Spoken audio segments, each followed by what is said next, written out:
Hi, everybody. We have Elizabeth today. Uh,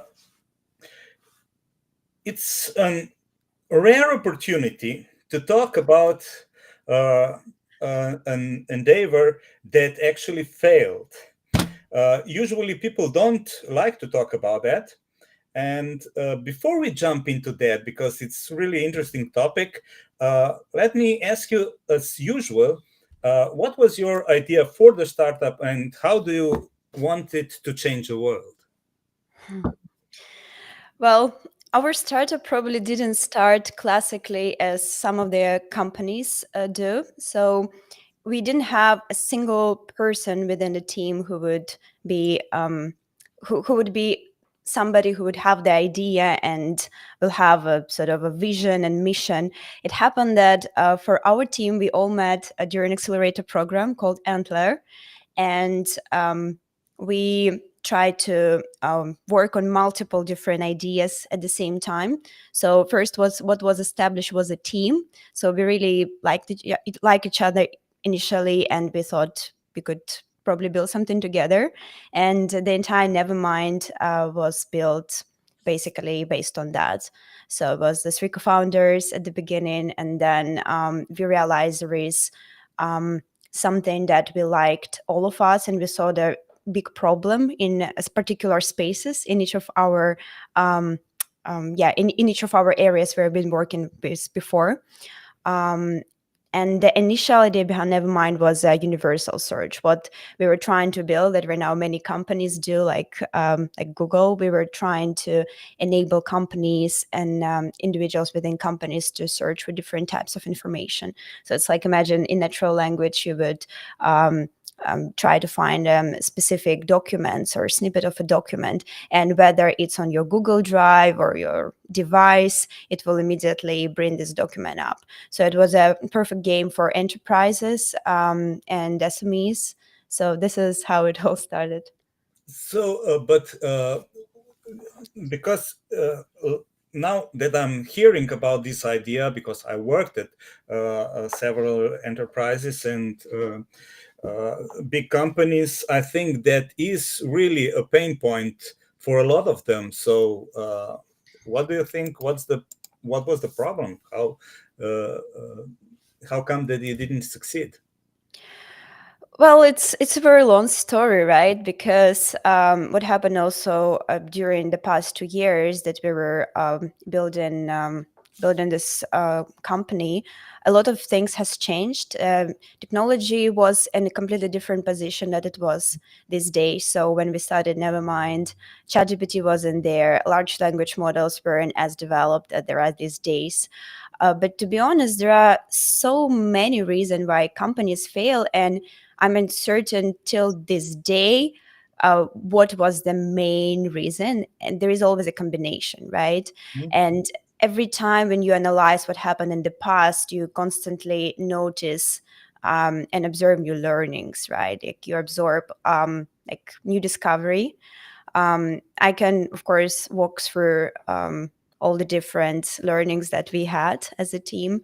Um, but if you would ask me to call the main ones, is probably technology wasn't there, and we got undercapitalized before we entered market, and had an alignment within the founders team of what's the vision for the product that we wanted to build. Yeah, there's been constantly many pivots, and therefore it was a little bit difficult to navigate through them. Mhm. Mhm. Uh, so, what's your? Have you buried this idea completely, or do you still thinking of it like something that's possible to rejuvenate? Well, I would say whether you're asking about the initial universal search idea for Nevermind or our latest pivot into like personal CRM, the tool that would bring you insights about individuals you meet in your network, I still believe in both, and I still believe in vision and possibilities in both of those spaces. They are unlimited. For initial version of Nevermind, we were trying to build something quite generic, and I believe we probably were trying to jump a little bit overhead because we didn't have a very specific vertical, a very strong specific use case for particular part of the business or particular industry. And it made it 10x harder for us as a small team to build a tool that's gonna answer all your questions, right? So that was quite a hard part. But right now, companies are building similar tools for very specific verticals, for specific types of documents, specific types of requests, and they're doing, I believe, quite well. Although the accuracy for majority of models, even these days, are not 100%, right? And we are still like trying to improve those aspects. So I would say full reliance on AI even these days is still somewhat difficult, although there are areas and spaces where it demonstrate like fantastic work. And for the second direction, where sort of we pivoted after Techstars acceleration program, there is also a lot of things could be done, because about the network, maybe we will transition into this part within our podcast. Um, there are so many different ways how you can nurture your connections better. And my belief is that none of the existing tools these days are doing great work, and has good enough user experience for users to achieve their goals. So, Right. I like that. For instance, I remember reading a book, Good to Great, uh, mm-hmm, which describes I think 15 companies that were over the in the over the average for about 15 years or more. mm-hmm, So they really were really exceptional on their field, and the one of the takeaways was that they usually pivot from this original idea to a completely different area. mm-hmm. So I think you could go there. It's a great trajectory. I would say whatever you do, you do whatever makes sense. And whenever you start with initial idea, I've been talking to so many co-founders in the past couple of years, and almost everybody did a drastic change, right? It can be a small changes like changes of business model, changes of the target audience, but some went to completely different business. And I guess and I feel it's right? Like what's the most important for every single startup? On my opinion, is a team. So if the team is working out, if you have an alignment, if you have a good distribution of the roles, responsibilities, and there are also other favorable factors like you have funding, or you can sustain for some time, or you can start generating revenue on the first day of your company running, or maybe not first day, but early enough, right? And market is there, right? Then you have capabilities to figure out if some things are off, right? You can try to change and try to build another business if you have everything else required for building successful startup. Yeah, excellent. Yes, that's exactly what also in the same book they say one of the things that differentiate these companies from others is they have the right people on the train. Mm, Uh, like you said here, uh, you mentioned the network before. mhm, I find it really exceptional using LinkedIn as a tool for networking. And I think uh, it will be a future of the business to not to employ people anymore, but to work more on the like freelance basis, but with the people that you know from, for instance, mhm, LinkedIn. I think it's a great networking mhm. platform to see people's capabilities and expertise, and to connect them into a team where you can build something great through this. So, what do you think about that, and how do you think your product could help with that?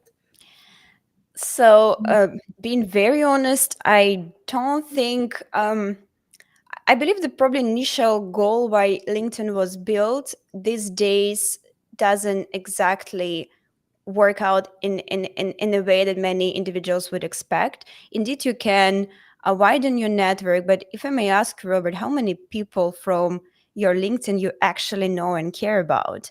How many of those that you remember what you've been discussing last time, who they are, or would you say Happy New Year to them, to every single one of them? Like for every individual, this number like changes, but these days I believe that I receive more messages from sales individuals than from actual individuals that I would like to build something together or hang out with, right? So what happens these days, our network becomes spreaded across multiple tools. For some of us are different, like Slack communities. Many of us are still like chatting via messages or WhatsApp or some other alternatives. So it's everywhere, right? Also included LinkedIn. And if you want to nurture these connections, probably LinkedIn is not the best tool for that.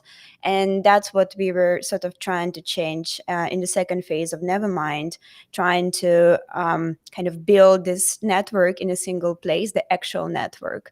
What LinkedIn, though, does a very good job at is displaying what's sort of happening in each other's lives. It provides you with a basic bio information, right? Or where individuals been working, and it can give you a snippet of what other individuals are looking for. So you would, for example, know that somebody is looking for a job, or you would know that somebody is actually looking for somebody to hire.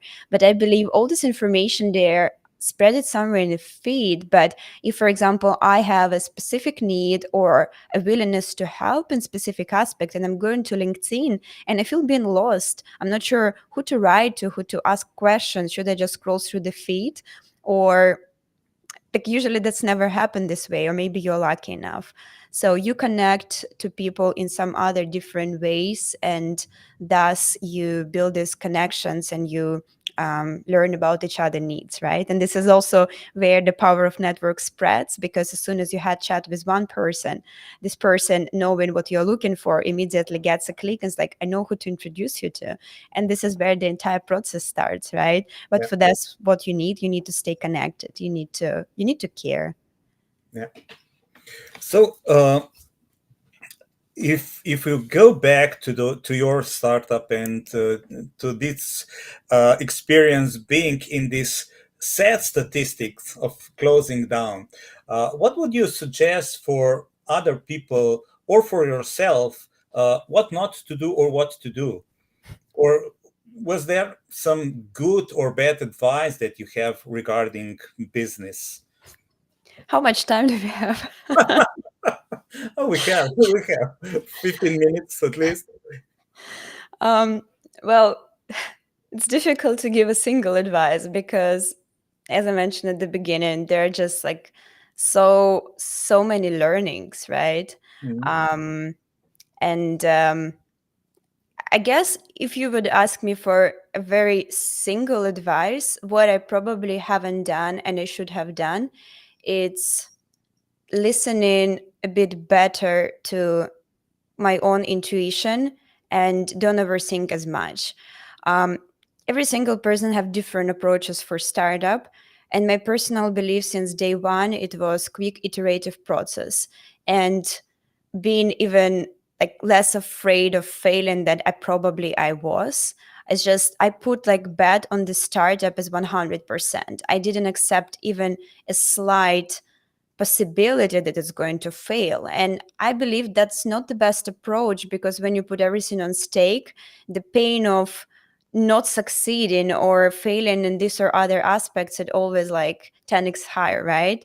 If Mhm. I would have a simpler approach, trying to build a business, actual business, making money, and I will test an app, I will ship it quickly, I will receive very quickly feedback, I would iterate and try as long as I can with the funding that I have or with the time I have, that would increase the chances of success much higher. That's why many individuals, for example, they start building a company while they're still working somewhere, right? So they are validating the idea very quickly. As soon as they feel there is attraction, they are like quitting their job and they're like falling in the startup, right?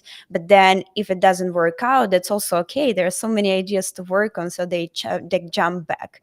But putting everything on stake and for example, not receiving salary for a very prolonged period of time and being constantly anxious, worried, and trying to make things work, it's probably not the best approach. At least like when right now I'm looking backwards.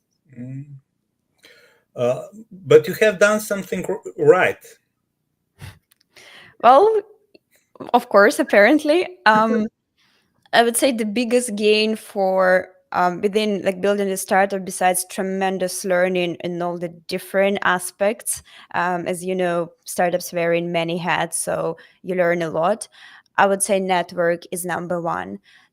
Thanks to both accelerator programs that we went through, we just met so many founders. We met so many mentors, investors, and people who were following us along our journey.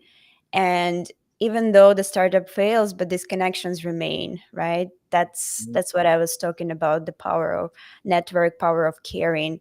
I frequently reaching out to some individuals that I know before. I'm trying to get some updates, what's happening on the market. Try and sometimes ask for more like blunt advices, like what's next? What do you think I should be doing next? Although I have some ideas, but many, for example, would say me something that I didn't want to say myself at first. So right after, like as I knew that startup is about to get close, my initial trigger would be I need to build immediately something new. I need to like jump back on train. Like I have this idea, I have that idea. I will code myself. I will use all no coding tools and Coursera and other things. And I still believe about that. I've been talking to too many indie hackers in the past couple of months. But then there are also like realities when you need to take care of yourself. You need to figure the place where you want to live. I've been a nomad for the past several years, and being honest, like being on a constant move and building some things and making money is hard to do simultaneously. So you need to prioritize at every moment of your time what's the most important for you. And yeah, therefore I prioritized a bit short-term stability, but I'm not stopping exploring new things. So even right now I'm trying to test a couple of concepts on the site. Not going to share about them right now because they're very early stage. So Okay, so uh, I think, and I want you to tell me your part of this. Is this today the best time ever to start a business? now it's always now. Well, Yeah. I would say yes. Everybody has their own story, their own situations, life situations, but you can make actionable things right away. Um, I'm not saying immediately going and opening a company, but exploring ideas or also understanding a little bit deeper why do you want to open a business, right? Is that do you want to open a company just because it's cool to be a startup founder, or because you want to make money, or maybe because you believe you want to change the world and there is idea that like capture your attention, you like solving problems, right? Because if you want to make money, you need to also question yourself, is building a business is the best thing where I can improve my financial situation, and what kind of business, because maybe startup is actually the worst idea, starting something innovative and new rather than following business models or businesses that are more say traditional, right? um, and yeah, you can figure out what do you need to start, but majority of us possess enough to begin with. And then you look for missing skill set and missing resources and try to fill those in.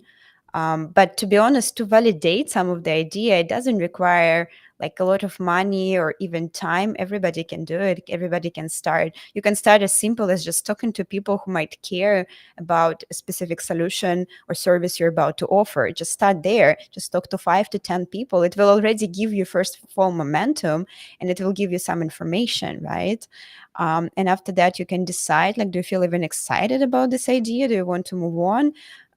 What I truly believe, whatever you're trying to build, it should somewhat feel effortless. You should have enough fuel and motivation to pursue your goal, even in the hardest moment. Because if your motivation and if your drive is flaky, as soon as you're gonna have any downside in your startups, and like you may quit, right? And nobody wants that. So So you think that entrepreneurs are a special kind of people. we're all special, right? And we're special in our own ways.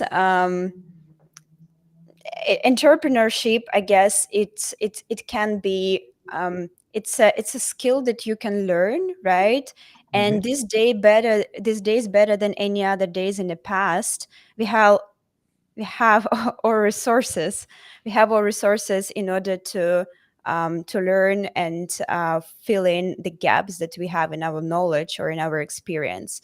Then you also can get co-founders or some other people who will tag along the way, and also help you help you build up the business. I Yeah, see we already have some questions. yeah. We have a question. Would you like to answer it? Do you have any no-code recommendations for validating a business idea? Um, yeah, sure. I can jump into that. Yeah, like thousands ways of validating, and I would say no-code tool.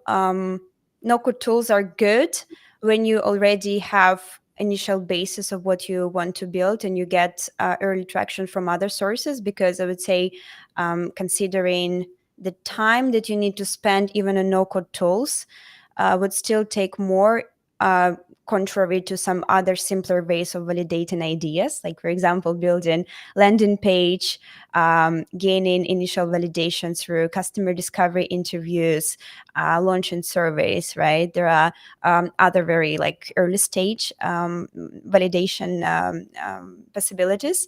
But for no code tools, there are a few. There are like Bubble, Webflow. These are sort of the most popular ones. For creating landing, I would recommend building a very simple website that just using the content builder approach like Wix or Framer, that can be done literally just a couple of days. So yeah, that would be my recommendations. Okay, I'd like to add something to that because I've seen so many businesses or business owners who tried, like you said, with asking people if they would buy. I would suggest to pre-sell the thing before you even have something, because there's a big difference between people who give just their opinion and when they swipe the card. If you just Yes. charge $1, it will be big difference between 0 and 1 than Mhm.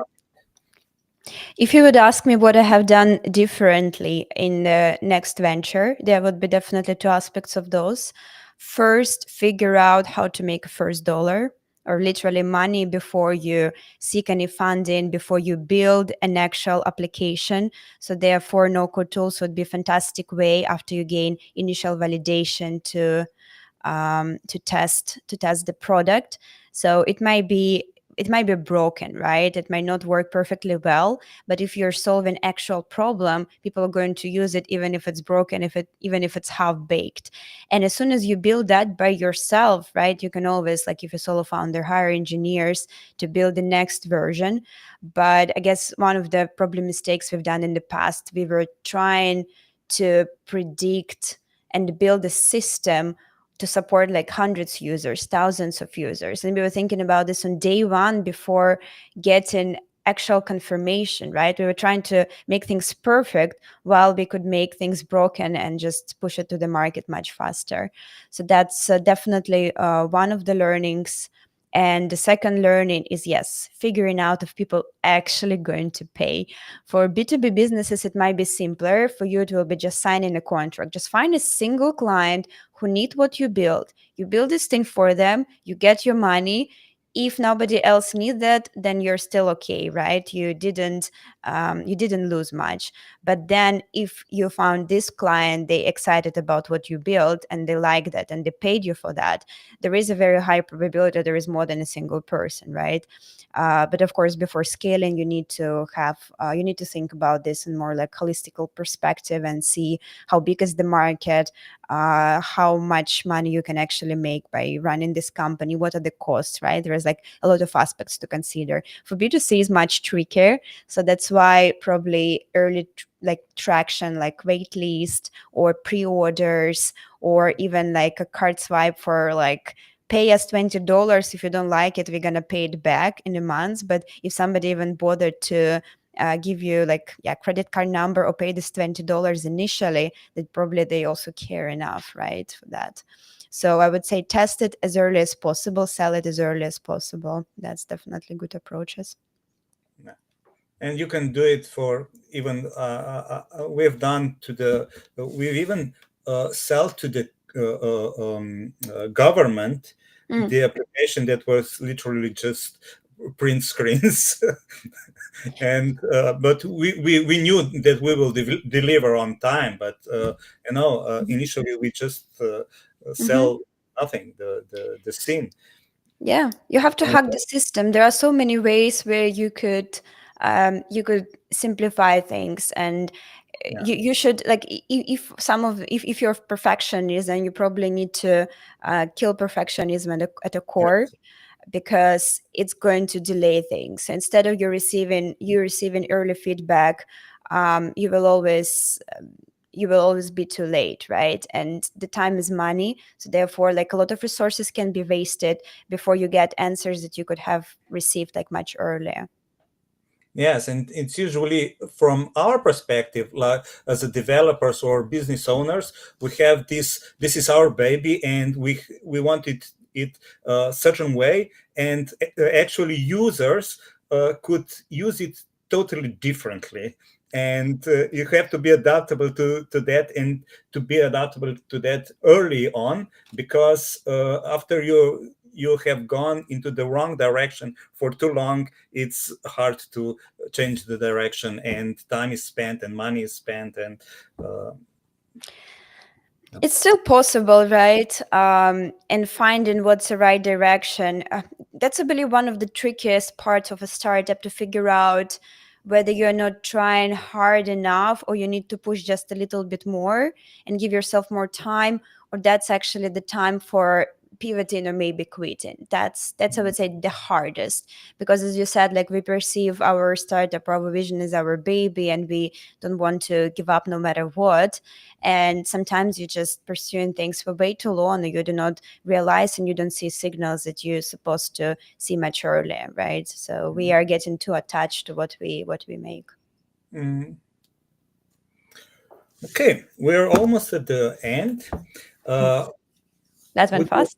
yeah. Time always flies where you're having fun. So any final thoughts? Any final thoughts? I would say there are, like these days, there are way more possibilities to build things, to build companies or making ideas come true, dreams come true, than ever before.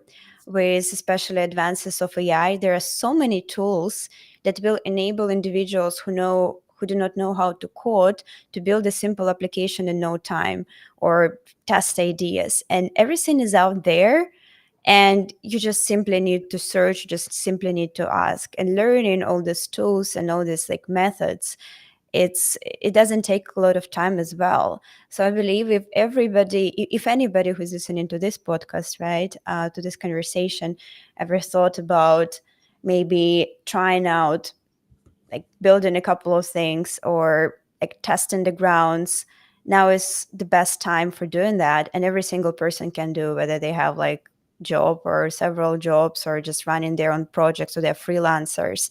Everybody can do it in no time. And if you have this ambition, you can try it out, and it's also a lot of fun in the process, right? Like talking to I love talking to potential customers. I like learning what's happening. I like listening to different problems and challenges.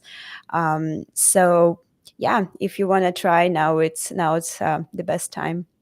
Okay, before we get to this Mhm. comment, I would like a prediction. When I will reach out to you 1 year after this, uh, where will you be? Ah, that's a I good mean, question. professionally, not like location. Well, location, I do not know. I definitely cannot answer this question. I might be somewhere in Asia or some place where I have never been before. Professionally, I definitely believe a lot going to change. If you meet me in a year, I likely would have done already 10 different things by the time. Some it would be tests, some it might be just more like stable projects or maybe a new job position. You never know. But I would bet that I would learn a lot by the time, and I would try a lot of things, and probably a couple of them for sure are going to be failures that I'm going to share next time. Excellent. Excellent. So, Samkit said, I feel gaining trust from client is more important than earning money. And I think for first time entrepreneur person is tough to exceed client expectation.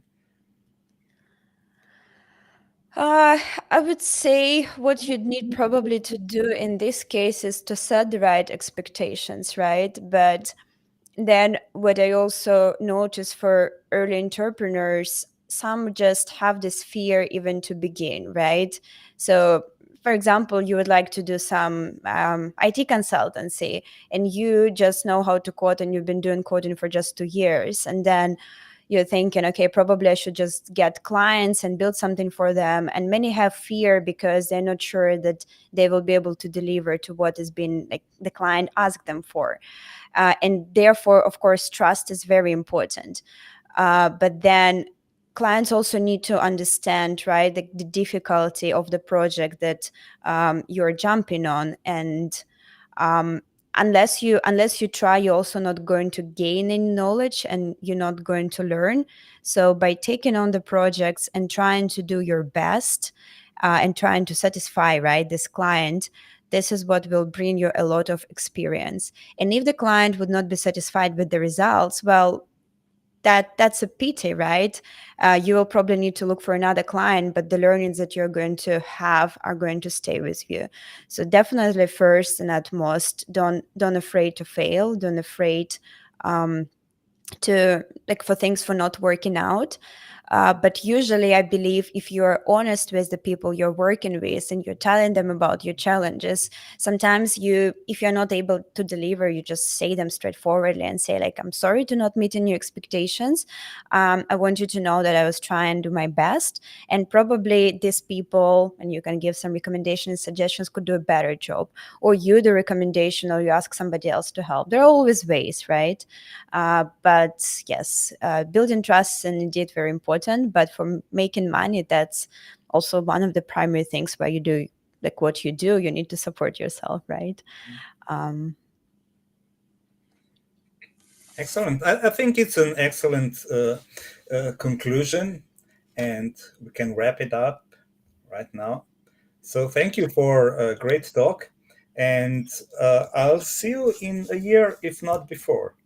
yeah, 100%. Thank you a lot, Robert. It was pleasure talking to you. And I hope when I gonna pass by Slovenia sometime, maybe this year, I would Yeah, love to meet, of course, in person. Thank you a lot, and wish you all the rest. Like to have a fantastic year ahead. It's still the beginning. Wow, yeah, absolutely. can't believe it. Thank you a lot for the questions. Yeah. Thank you for the answers.